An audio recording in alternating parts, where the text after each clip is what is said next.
नमस्कार दर्शक बंधु ओडिया भक्ति सार यूट्यूब चैनल को जय जगन्नाथ। बंधु माने किछि दिनर पुराणा कथा। गोटे दिन एक सहर रे गौतम बुद्ध एक वृक्षमूले अवस्थान करथिले। तांकर सहित किछि शिष्य मध्य थिले। सेही शिष्य माने सहर आड़कू भ्रमण करने को गले। जीवा बाटरे अनेक खराब लोक आसी सेमानकू गाली गुलाज करी अनेक अपशब्द कहिबारे लागिले। सेमिति कहिबा द्वारा शिष्य माने मन उदास करी मुह सुखाई दे सेठू फेरी आसिले। गौतम बुद्ध सेमानकू देखि मन उदास हेबार मुह सुखाइबार कारण पचारिले।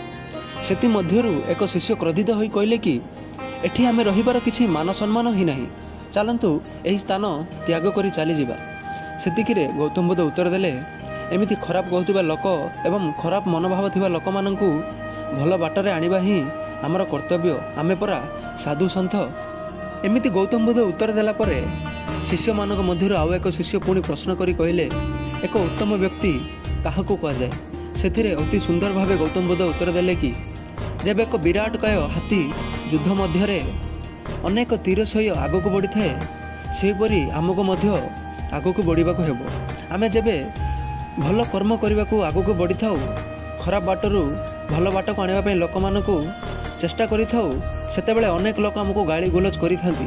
सेही कथा को न धरी आम मानकू आगक बढ़िबाको हेबो। दिने ना दिने सेमानंकू भल बाट को आसीबाको ही हेबो। बंधु माने गौतम बुद्ध कहिबार अर्थ हेउची मनीष सहनशीलता रहिबा निहाती जरूरी। जेपरि सेही हाथीटीए विराट काय हाथीटीए युद्धरे तीर संभाली आगक बढ़ी थाए, सेहीपरि आमको मध्य एमिति अपशब्द गालीगुलज कथा शुणी मन उदास करने उचित नुहे। गौतम बुद्ध एहीपरि कहवा द्वारा शिष्यटी पूरा संपूर्ण बुझीगला। हाँ, आउ एक कथा, प्रत्येक मनुष्य निजे को निजे नियंत्रण रे रखिबा दरकार। ताहा ही सहनशीलता।